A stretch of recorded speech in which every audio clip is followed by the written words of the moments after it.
Un an après, les grandes inondations, quelle est la situation dans l'Aube? Souvenez-vous, en 2018, notre région avait été très touchée, l'Aube particulièrement, avec 90 communes déclarées en catastrophe naturelle. Un an après, le point avec Brice Bachon et Raphaël Doumergue, c'est notre grand format.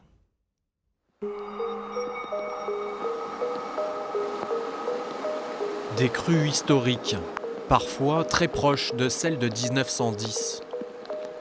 De nombreux dégâts dans les habitations et dans les communes.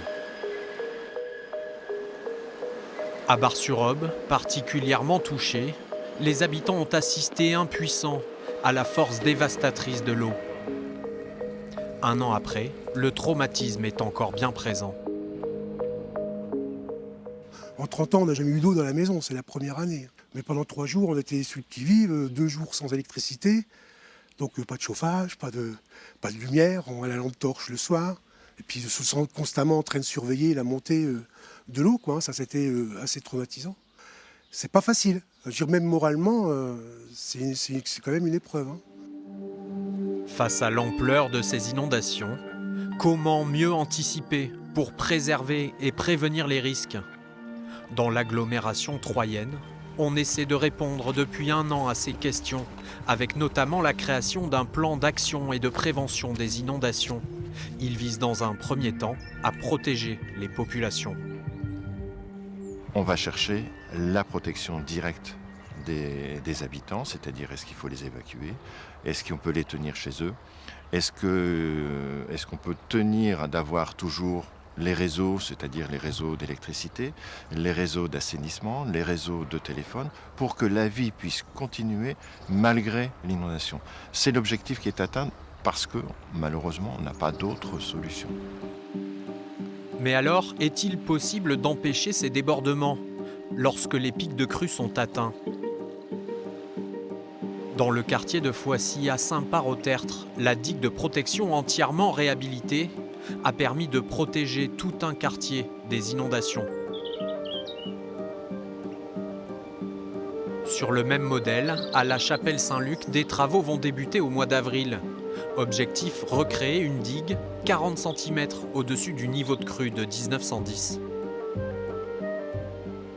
C'était ce qui était prévu de réaliser en 2014 et 2015, mais on n'a pas pu le faire ici. Donc on refait différemment, mais pour obtenir la même chose, la même protection. 800 km de rives, des dizaines de cours d'eau traversent le département. Mais il est interdit de construire des digues sur ces sites naturels. Seule alternative, rehausser les berges affaissées avec le temps à leur niveau naturel. À Viré-sous-Bar, des travaux ont été effectués dans ce sens pour éviter que la ville ne soit à nouveau sous les eaux cet hiver. En remettant le niveau de la berge à son niveau naturel, on va laisser un volume d'eau conséquent dans la rivière. Par contre, si le débit est supérieur à la capacité nominale de la rivière, effectivement, l'eau sortira de son lit à un autre endroit et malheureusement nous inondera encore. Difficile donc de pouvoir contrer ces submersions. Et presque impossible de lutter contre un second phénomène, les remontées de nappes phréatiques. La rocade troyenne en a fait les frais, l'eau créant d'impressionnants embouteillages pour les 35 000 voitures qui empruntent cette portion chaque jour. Il aura fallu près de 5 mois de pompage et 160 000 € pour la remettre en état. Même tout de suite, si vous voulez. On va un tube là. Et puis, Ouais, bah allez-y. Le département tente par des forages et des sondes à des endroits stratégiques de la rocade de contrôler le niveau de cette nappe.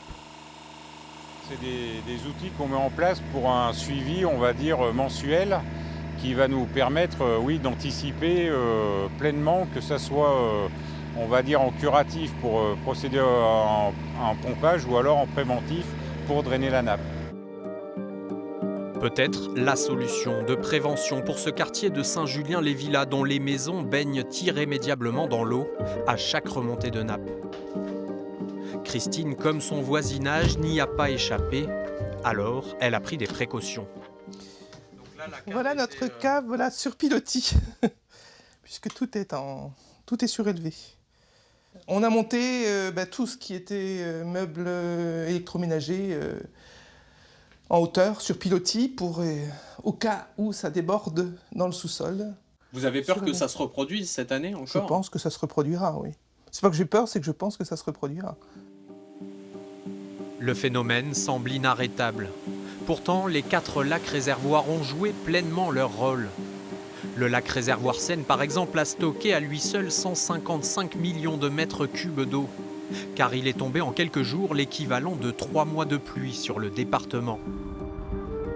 Une période exceptionnelle que les équipes techniques du lac ont dû gérer nuit et jour. Le lac qui est derrière nous aujourd'hui, en un mois de temps, a pris une hauteur de 8,5 mètres.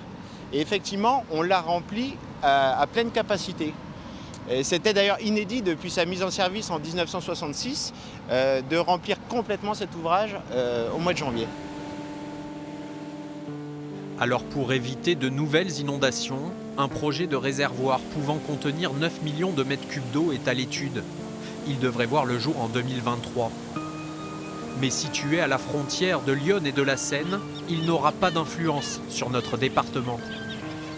Malgré tout, d'après une estimation de la Caisse centrale de réassurance, les 4 lacs déjà existants auraient permis de réduire de près de 90 millions d'euros les dommages liés aux crues de 2018.